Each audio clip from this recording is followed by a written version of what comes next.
Welcome to City Club of Portland's Friday Forum. I'm Colin Jones, president of City Club. For more than a century, City Club of Portland is where civic-minded people have come together to find solutions to Oregon's biggest challenges. We're gathered today at the Sentinel Hotel and are joined by thousands of Oregonians via X-Ray FM and its radio stations at 107.1 and 91.1 FM, KGW's website, Facebook feed, and news app, and Open Signal's community media television stations. We are incredibly grateful for all of the work they do, bringing Friday Forum to our community. In addition to City Club's valued media partners, our volunteers and staff enable us to put on the state's best civic program week after week. Please join me in showing our appreciation to everyone who has made today's event possible.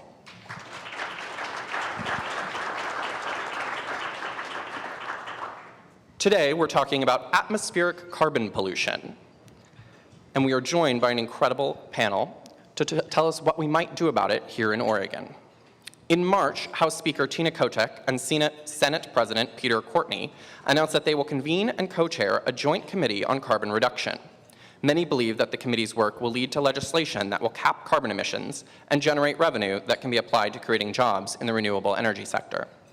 To help us learn more about the possible approaches, we've invited Senator Michael Dembrow, the Oregon State Senator for District 23 and Chair of the Senate Environment and Natural Resources Committee, Vivian Satterfield, the Deputy Director of Opal Environmental Justice Oregon, working at the intersection of transportation, housing, and climate change with a racial justice lens, and Kristen Sheeran, the Director of Oregon's Carbon Policy Office and Governor Brown's Energy and Climate Advisor. Moderating our discussion today is Steph Routh, a nonprofit consultant and host of 2 podcasts, Why Isn't Anyone Talking About This? And City Club's own Next at the Mic. Please join me in welcoming our guests.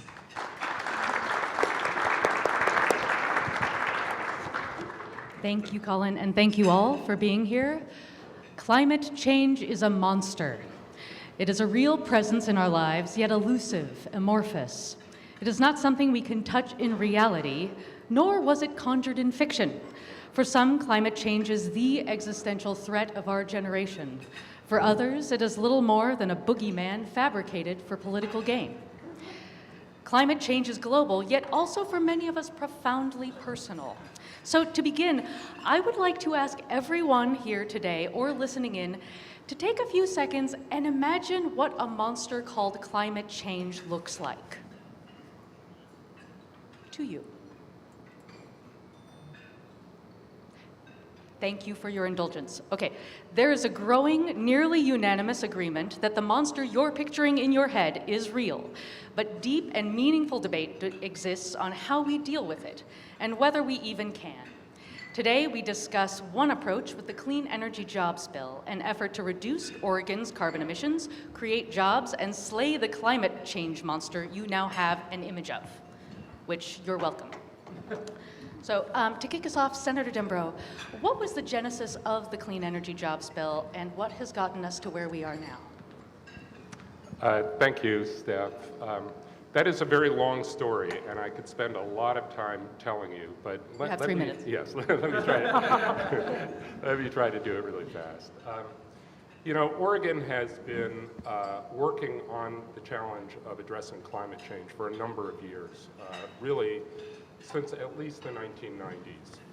And, you know, we have taken really trend-setting steps to get coal out of our energy mix, to increase our investments in energy efficiency, to get carbon out of our transportation fuels. Back in 2007, we set very ambitious goals that we as a state, the legislature passed a statute committing us to reduce our greenhouse gas emissions so that by the year 2050, they would be 75% below what we were emitting in 1990. That same year, we also created an institute at Oregon State University, the Oregon Climate Change Research Institute, with people from all of Oregon's universities working on that to look at specifically how climate change was affecting us in Oregon and to study the best science internationally on ways to address climate change. We created the Oregon Global Warming Commission that same time. We have really been committed to doing this work, but I will say that about 18 months ago, the legislature received a wake-up call. First of all, well, obviously we all see every day in the news the growing effects, negative effects of climate change on us. We get word about that all the time. We as legislators are hearing every day more and more from people all over the state about their expectation that we will deal with this problem. Back in January 2017, following the 2016 election, we knew that we were not going to get help from Washington, D.C., and that we would have to address this as a state, or actually ideally even better, on a regional basis. We, in the Committee on the Environment and Natural Resources in the Senate, decided to partner with our counterparts in the House and the governor to really look hard at this. And I got to tell you, that is very rare for those three bodies to come together to try to do the same thing. What we heard was very sobering. We heard from the Climate Change Research Institute that those ambitious goals that we set 10 years ago that were based on the best science at the time were inadequate because climate change is happening faster and faster. And then a week later, we heard from the Global Warming Commission that, hey, those goals that you have in place, you're nowhere near meeting them. You're not on track to meet them.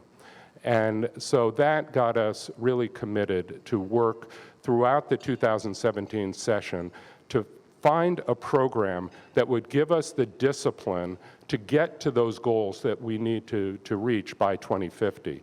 We can, if we want, wait until 2040 and then decide to take care of this problem. But I can tell you, if we do that, the things that we would have to do to address the problem would just be impossible. And in fact, what we would do? We would kick the ball down the field and just kick the can down the road, and that is unacceptable.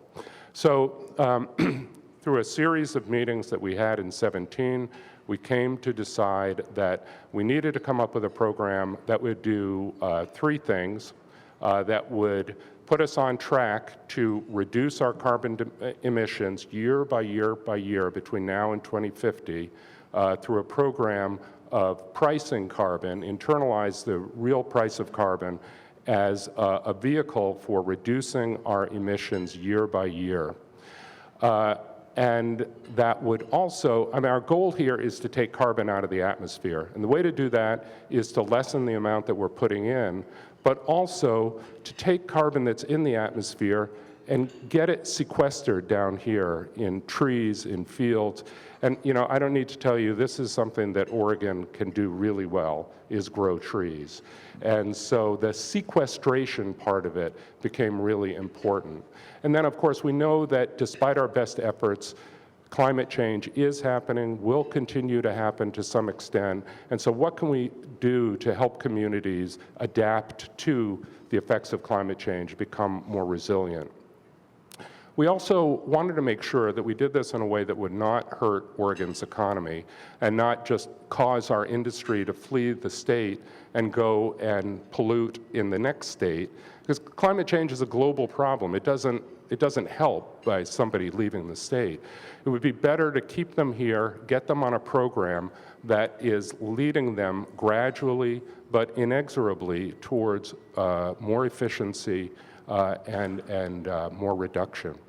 The other thing that we wanted to make sure was not only that it would not hurt the economy, but there are ways that this can really benefit our economy by transitioning to cleaner energy jobs. And this can be beneficial to people all over the state. We see this as really being beneficial to our rural economies, which are hurting right now in a variety of ways. But then also, we want to make sure that we do this in a way where everyone is at the table, Notably, those communities that have been, in the past, historically, most impacted by climate change.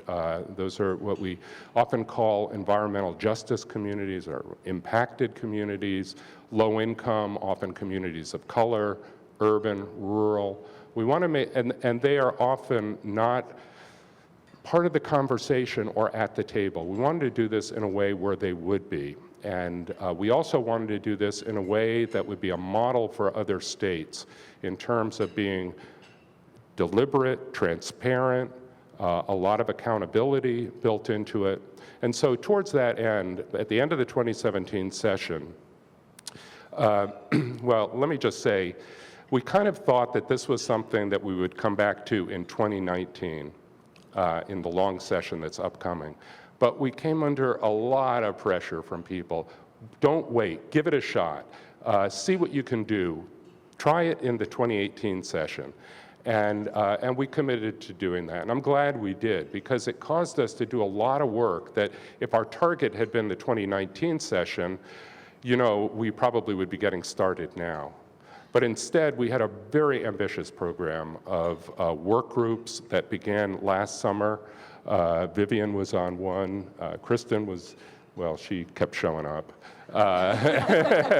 She was a great participant. And it led us to draft legislation that really was quite good. And it had us creating what's called a cap and invest program that would begin in the year 2021. And let me just, yes, I'm just wrapping up here, Steph. Sorry, it's hard. In the short 2018 session, there was a lot of focus on clean energy jobs.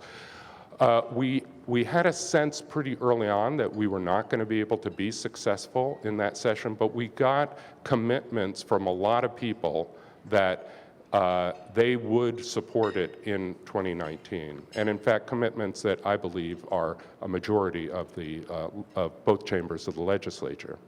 And as a sign of that commitment, our presiding officers, as Steph mentioned, the Speaker of the House, the Senate President, decided to convene a joint committee that would meet throughout this interim period. It's already had its first meeting, with the goal of crafting legislation that would pass in 2019.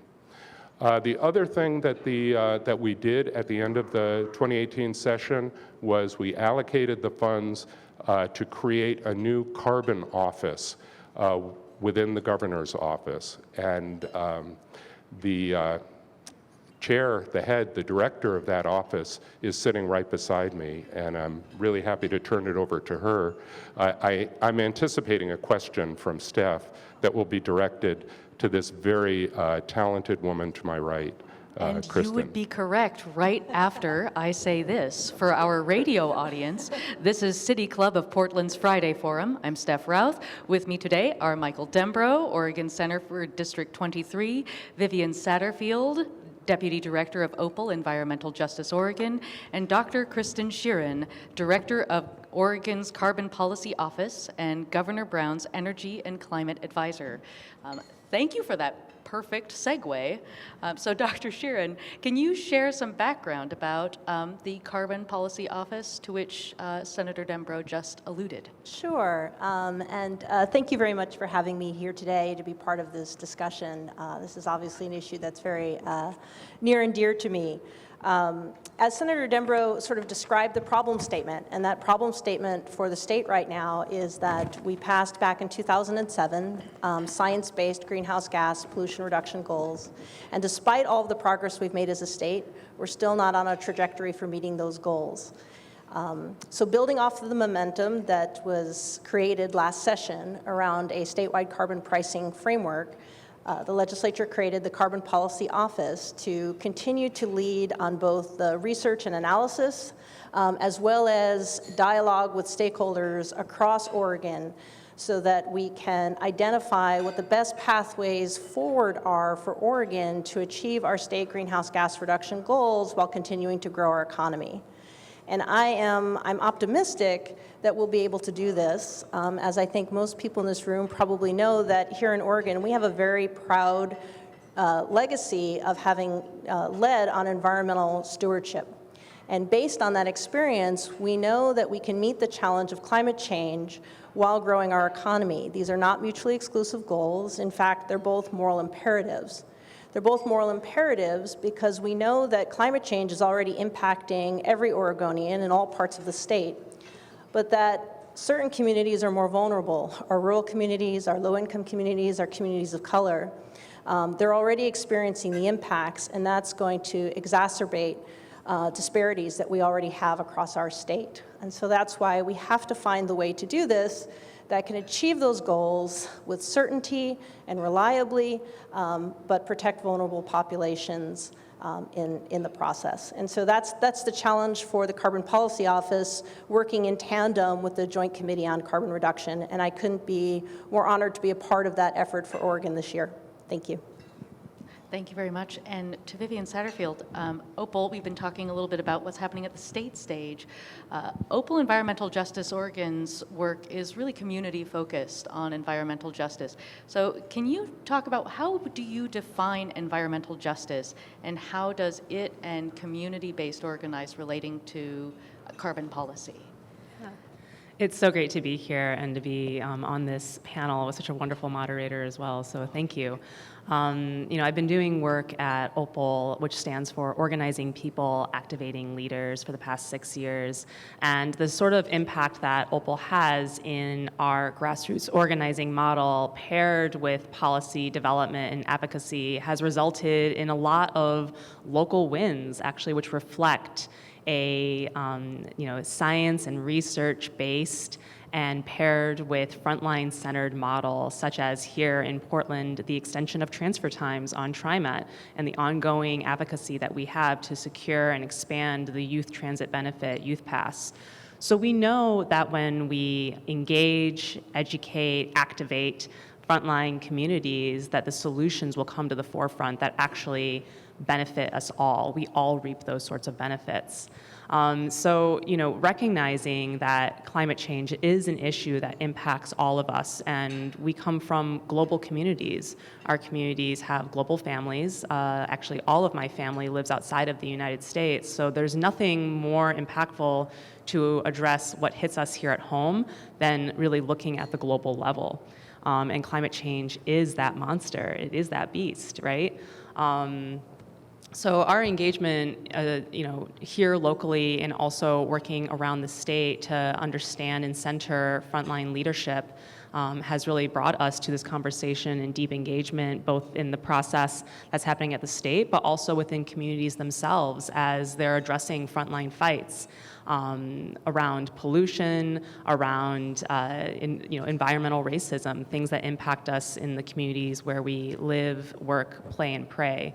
And even during a time of economic growth and an economic boom, as I've heard it described here in Oregon, who is still continuously being left behind by that? It is our environmental justice communities, communities of color, low-income communities, folks with disabilities, people in the LGBTQI community, elders, and indigenous communities. So by taking our model and reaching across to all corners of the state to see what are those localized fights, whether it be we need public transit or whether it be we're looking to keep our resources in the ground and to fight back against an extractive economy which exploits workers and exploits our environment. So we're excited to engage at every level of the conversation, again, with that science-based and frontline-centered approach. Thank you. You have all spoken about different parts of the state, so I'm curious, how do the impacts of climate change differ across the state, specifically like rural versus urban versus suburban? And how would this program that is being developed impact different geographic areas? You can Rochambeau it if you like. So I can kick that off, and then my colleagues here can join in, perhaps. If we look around Oregon, the impacts of climate change are glaringly apparent. I don't think last summer's wildfire season is far from anybody's mind and memory.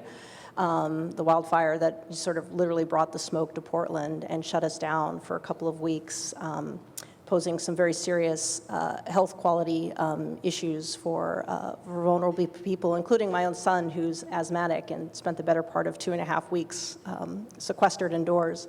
But we're unfortunately looking ahead already to another potentially bad wildfire season in Oregon.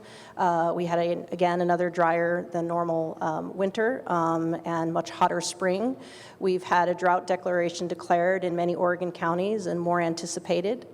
And of course, if people are, paying attention in the newspapers, you've probably read about the fact that we've had a water advisory in the Salem metropolitan region for the last few weeks, where vulnerable populations, children, the elderly, people with existing health concerns have been advised not to drink the water because of a toxic algal bloom in Detroit Lake, which is the source of the drinking water for that community.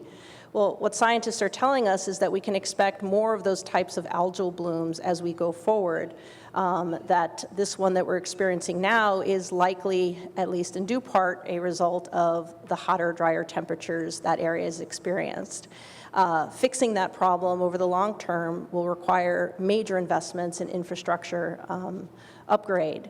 So these are just some examples, and there are many more. Spoke the other day with one of the leading wine growers in the region, who was explaining that they now pick their grapes 3 to 4 weeks earlier than they ever had in decades of growing grapes here in the Willamette Valley. So the list of impacts, goes on, and it gets scarier every year. Yeah, I'll just add on to that. We've had hundreds of hours of testimony on issues related to climate change. And so we've heard people come in and talk about the challenges that they're facing. Those that Kristen mentioned. In addition, we're seeing challenges with our fisheries, our tourism. You see what's happening to our snowpack, but also water quantity and, as Kristen mentioned, water quality. Here in the city, as well as in our rural areas, the people who are most affected by this are those who are least able to be resilient and to cope with them. That is, low-income people who may not be air conditioning their homes. They don't have good insulation. All of these effects hit them the hardest. I do want to say, with respect to the problem of forest fires, there's no doubt that climate change exacerbates this problem. But it requires us to get our forests into a healthier condition.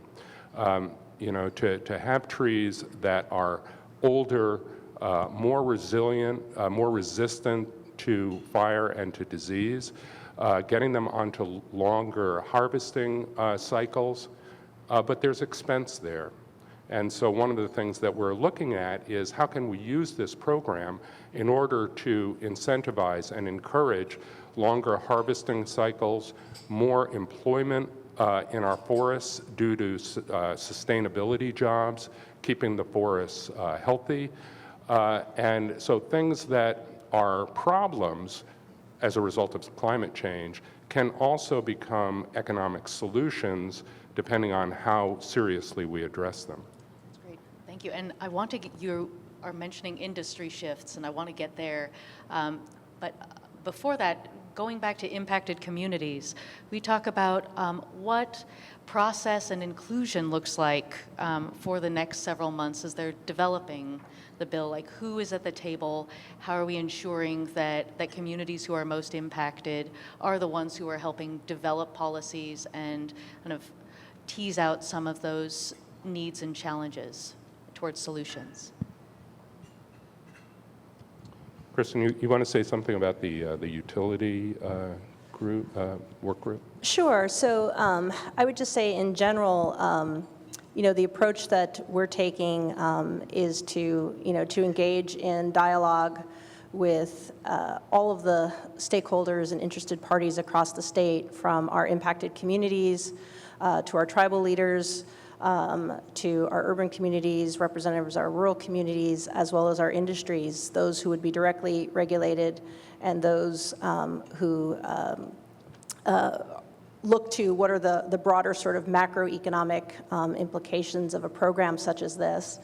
And so we're engaging in all that rich dialogue and trying to learn as much as we can from the process to be able to feed that back up to the Joint Committee as it does its work. In addition, we're creating several larger working groups on topics that we know require more of a deeper dive, so to speak. And one of those areas that Senator Dembro was just referring to is a working group looking at utility programs geared at low-income communities.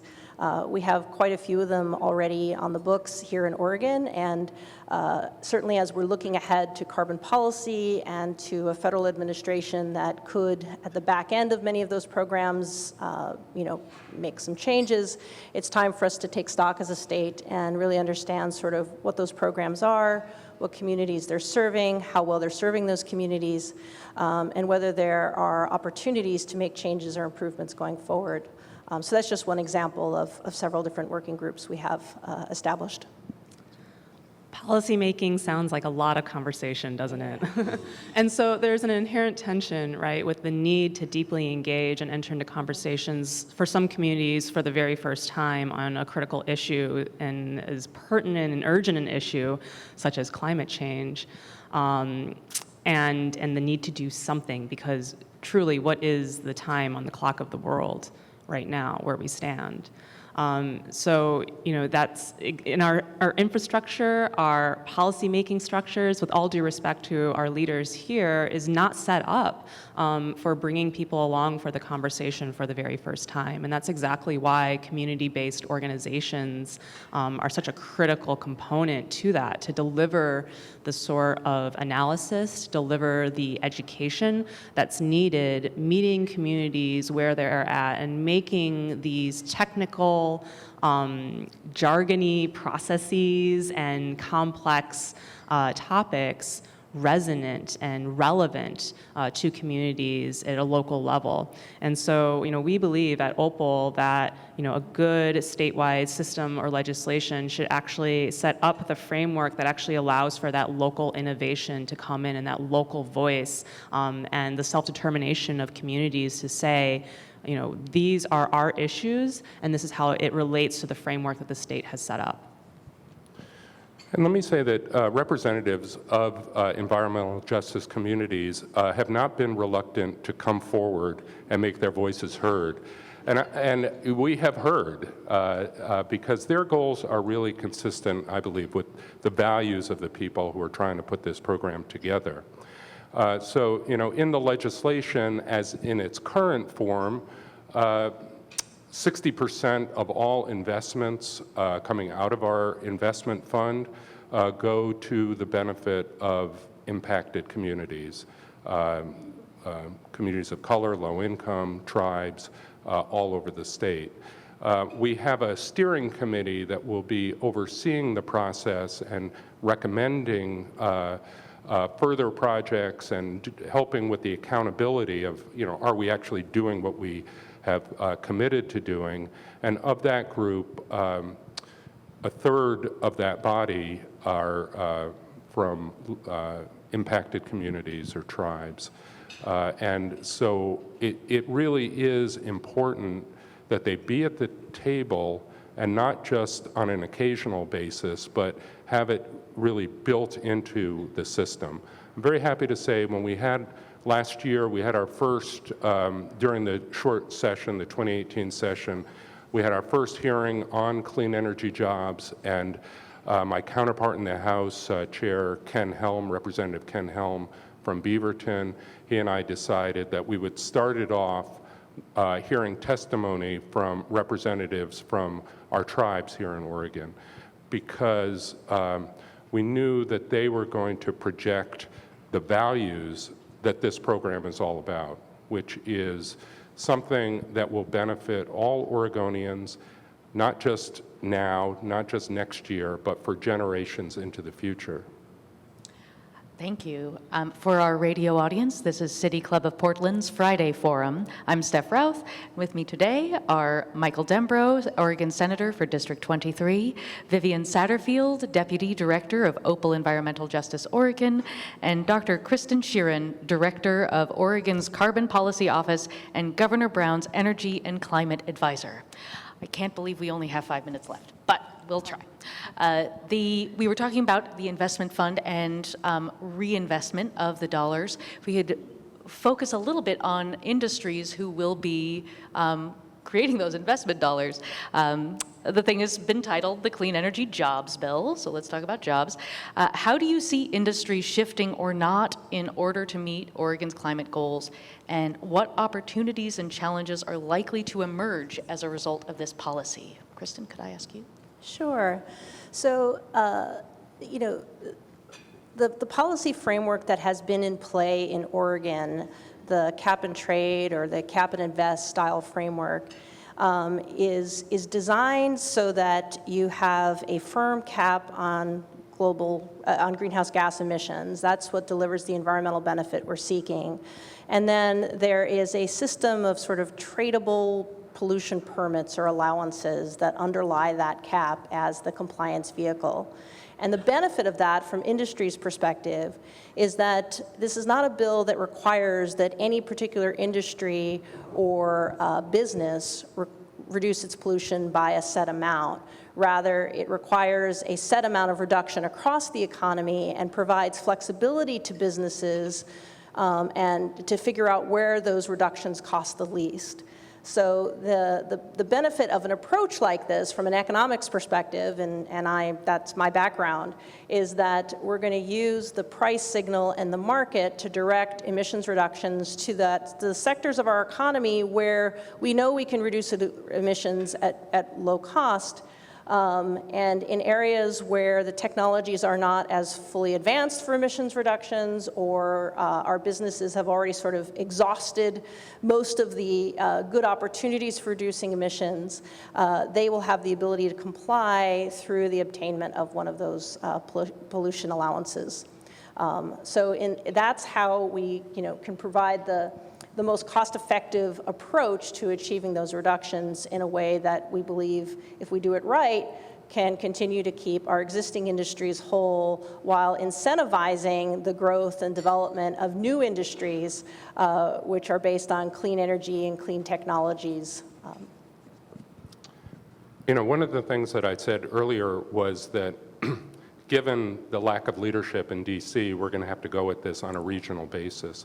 And one of the elements of the program that we're working on would have us be part of a larger consortium called the Western Climate Initiative, where we would join with, currently California, the Canadian provinces of Quebec and Ontario, and there are some others that are looking at joining in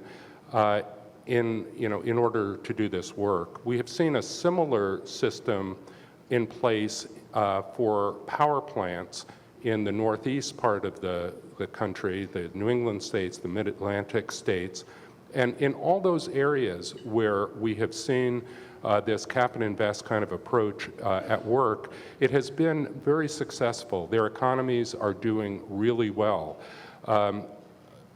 Industries, including a high emitting industry like cement, is finding ways to make their processes more energy efficient, more profitable, but also because they are coming in ahead of their cap, they're actually getting financial benefit from that, which they can then plow back into further investments. It's a system that really seems to be working.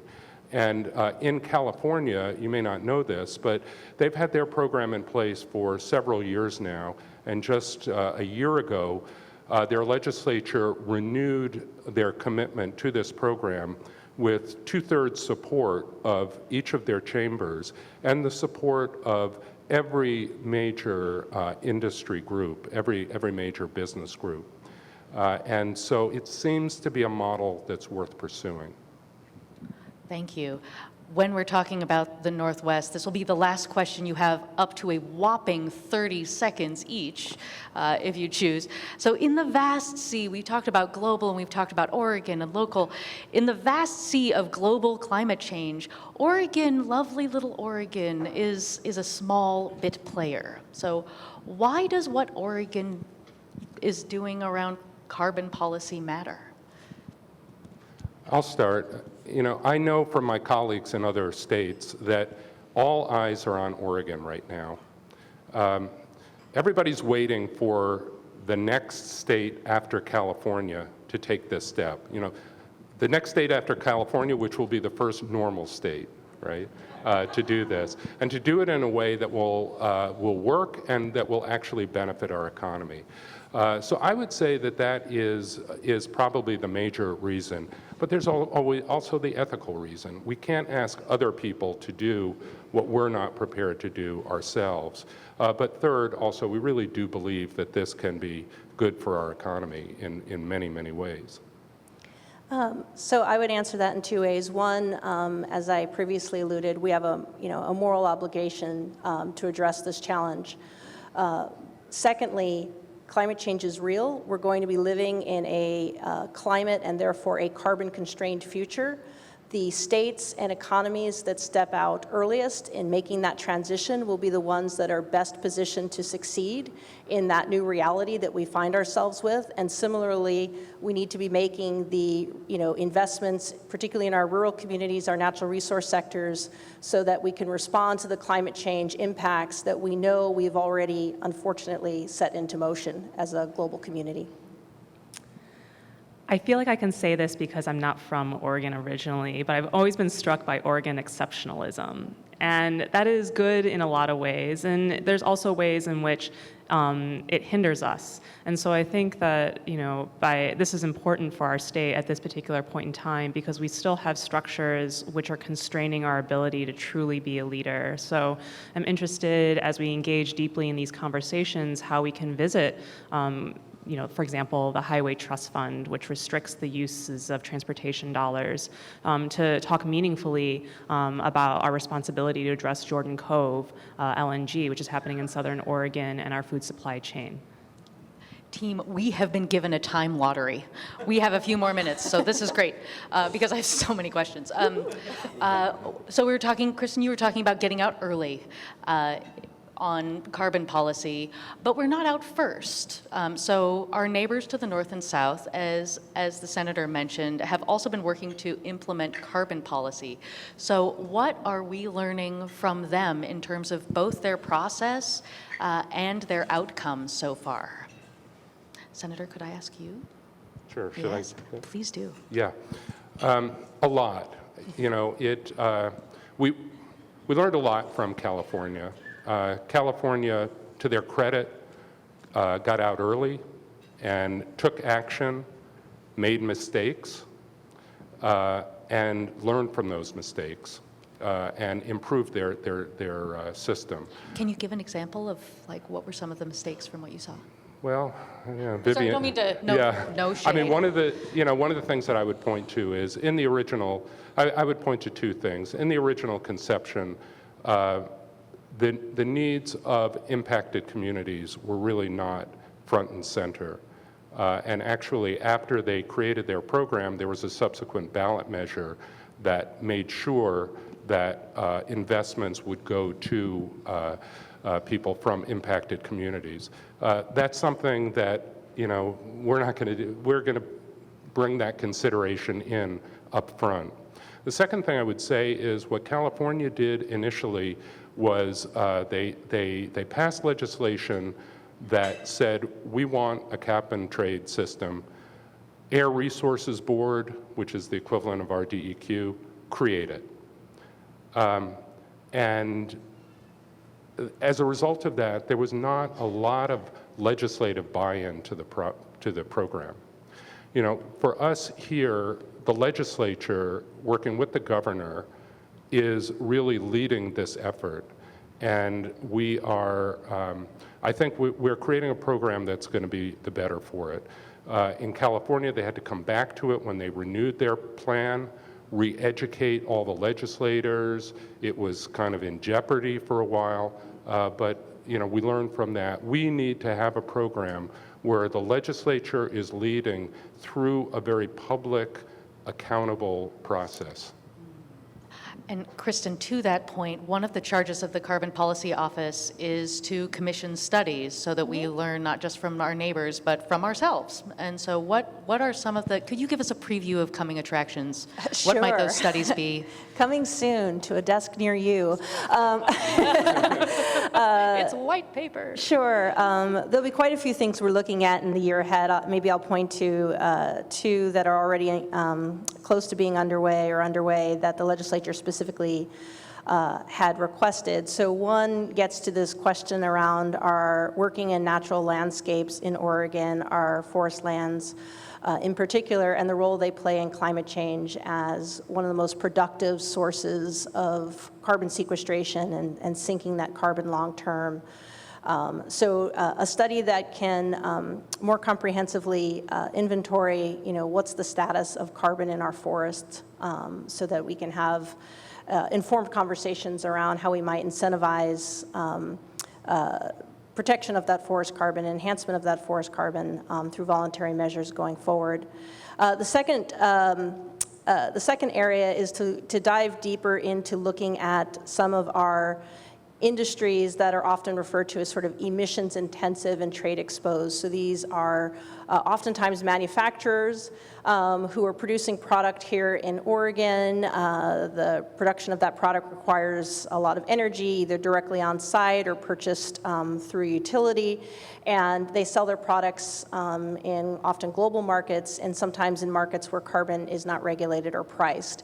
And so we need to really understand as a state, what is their vulnerability, to what extent, does that trade exposure mean that we may have to look at how those industries are treated under a cap and trade or cap and invest program differently. So that study is kicking off with a third-party contractor soon.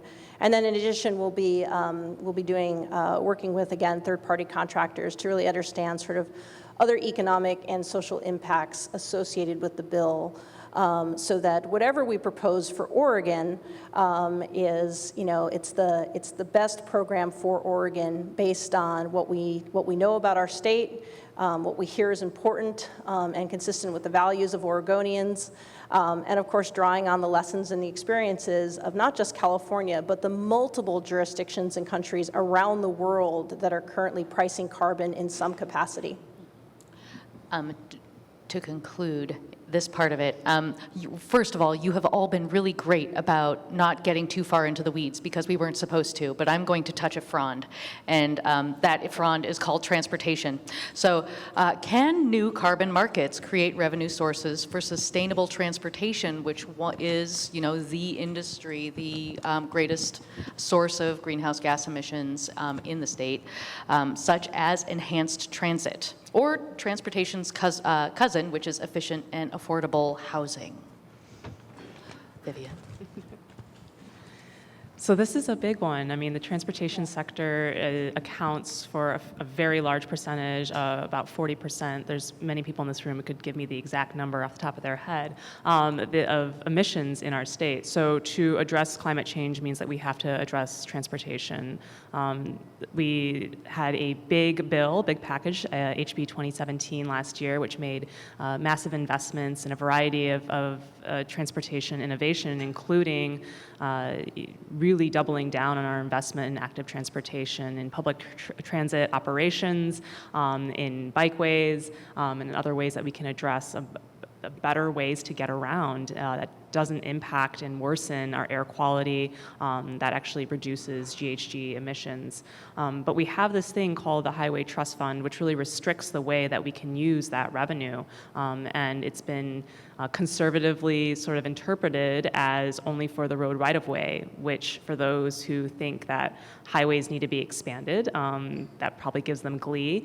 For those of us who have a different interpretation of it, we have to find a way around that. And so based off of some of the numbers I've seen around GHG data and sort of flexible resources that could be given from some sort of cap and invest model, we are still putting there's not enough resources in that to meaningfully address the transportation sector when we still have such a restrictive way of dealing with it. Let me just add on to that cap and invest is not the be-all and end-all of our climate action. One of the things that House Bill 2017 did also was created incentives for people to trade in their gas-powered cars for electric cars, made it more likely that they'll do that. I expect that we're going to see a lot more work in that area.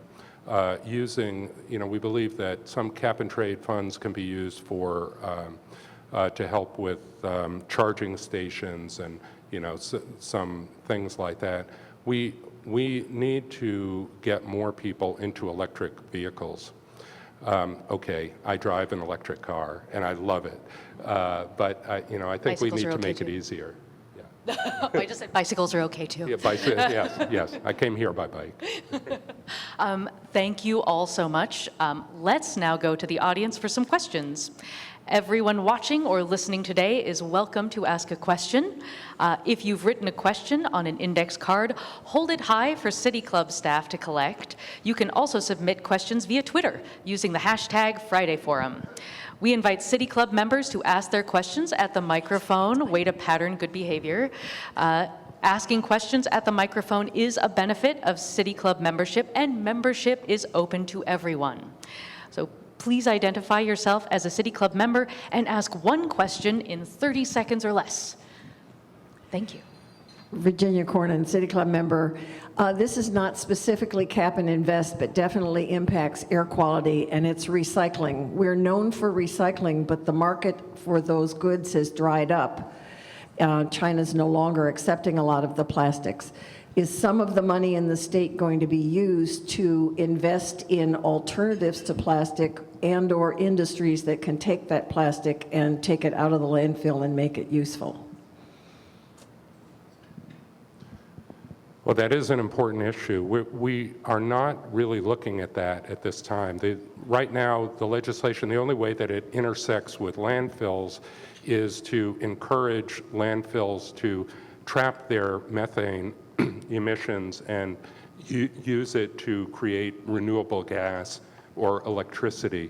But I think you raise a really important point.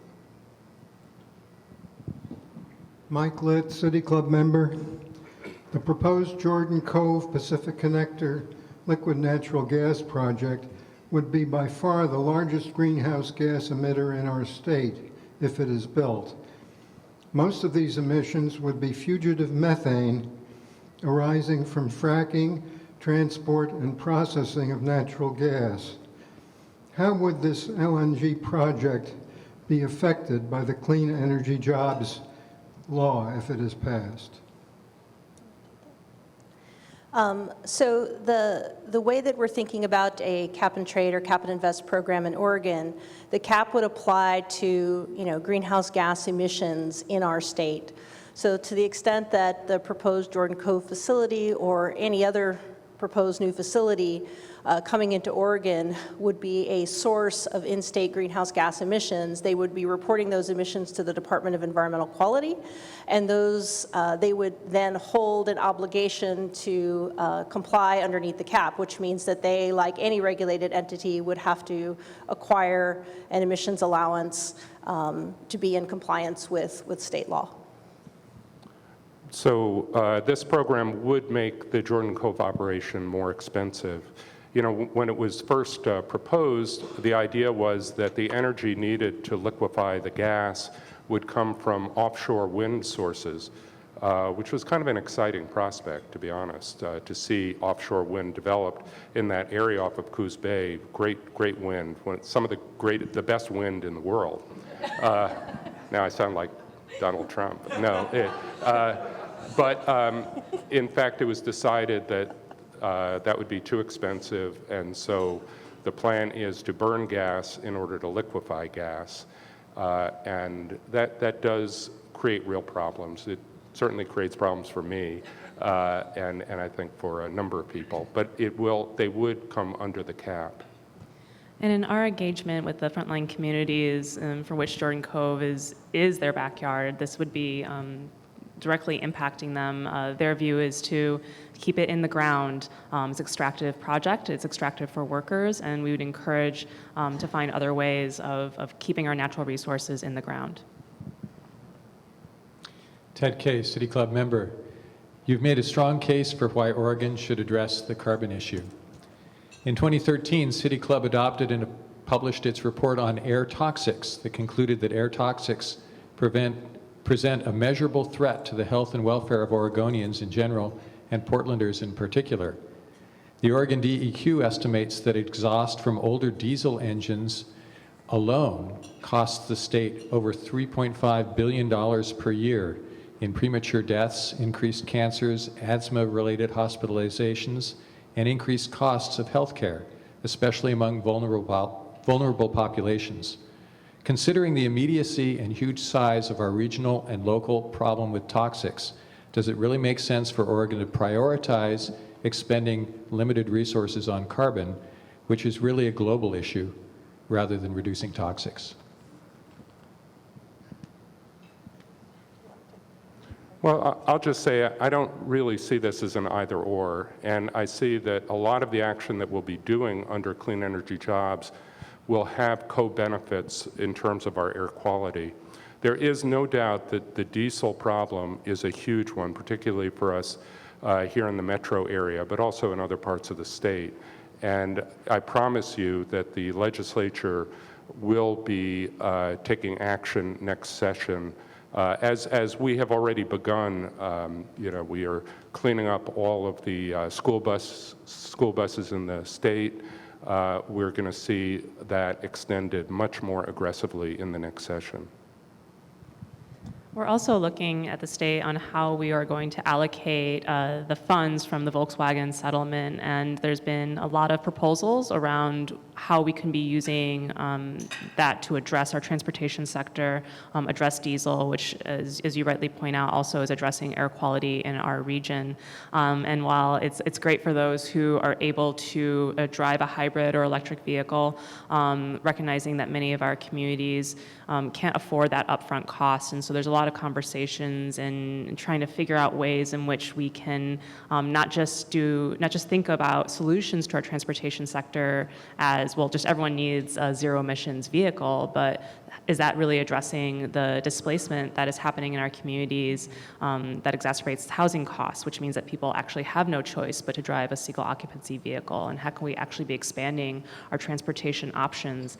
I mean, we're located and having this conversation here today in a transit-rich environment of downtown Portland, but you don't have to go very far outside of this urban core to lose a lot of the transportation options that we have here. We want to be expanding those opportunities for all folks. And let's not forget that here in this state, we've also denied a fair segment of our population from having access to a driver's card. And so when we're taking away the opportunity to have that mobility, how does this, what do we do with that? These are not easy questions to come to an answer, but only through that sort of deep engagement. And Tuck, I'm going to hold off for just a second, if I may, from the audience.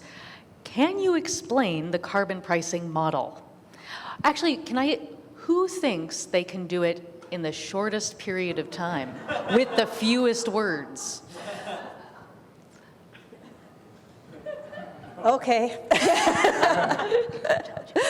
The concept of carbon pricing just means that we need the market prices of energy to reflect the full environmental and social costs associated with the use of that energy, the use of fossil fuels. That's the gist of carbon pricing. And the rationale is that if you change the price, then you will change the decision-making around what type of energy you use, what type of energy you produce, and all of the sort of corollary decisions that fall out of that in our economy. That's the idea of carbon pricing. There are different ways of pricing carbon in a market system. One of the ways we're talking about that here is the cap and trade model. And the core design features there is, again, you put that cap on the total amount of emissions you want in your economy. You create a fixed amount of allowances where each allowance allows for 1 ton of pollution. The amount of allowances circulating in the economy is what limits the amount of pollution, so you get emissions reductions with certainty. And the scarcity of those allowances, the fact that companies may bid against each other and buy and sell and trade amongst each other to obtain those allowances, is what imputes a price to entities that changes their decision-making around energy. Let me just add, and the key is that the cap goes down in a predictable way every year. And so, these allowances, they'll have fewer and fewer and fewer. And that really is the key, in order to drive the changes that we need to have happen. Thank you for your patience. Good afternoon. Chuck Wilson, City Club member. I commend the panel for enlightening us on this very important subject. I wonder if you could elaborate on the mechanism that creates the funds you've described that would then be used to drive the reductions across the state, and about how much do you expect the funds to be?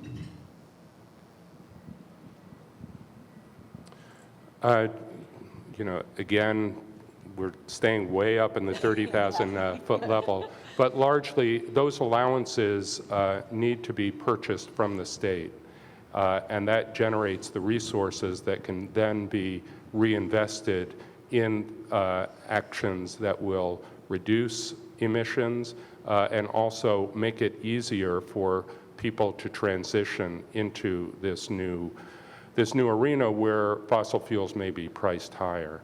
That's one piece of it. There's also an opportunity for what are called offsets, where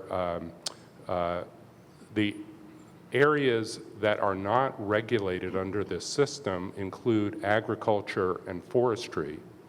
But companies can invest in offsets that will go to agriculture or forestry to help them create more sustainable practices.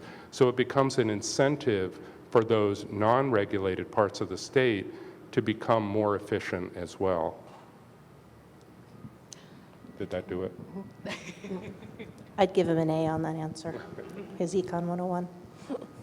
I'm Kathy Moyd, a member of the City Club and also a member of the Citizens Climate Lobby, which supports actually a fixed price rather than a fixed allotment. And so one of the issues, and I think it came up in California, is that with the trade, that the prices can vary from year to year. So how do you ensure that your investments, which need to probably have multi-year funding, have a stable source of expected funds? Yeah.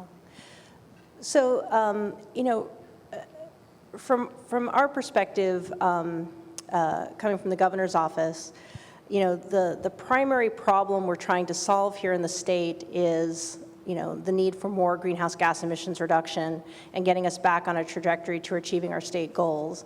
And in that respect, it's the declining cap that Senator Dembro and I were just talking about that is absolutely key to achieving that objective. The market mechanism and the buying and selling of allowances is sort of the means by which we can stay on that trajectory at the lowest possible cost. And so cap and trade is going to get us the reductions we want with some price flexibility. The alternative, as you were describing, is if you went down the route of a carbon tax or a fixed price mechanism, you could set the price, but what if you don't get the emissions reductions you were hoping for on the back end of that?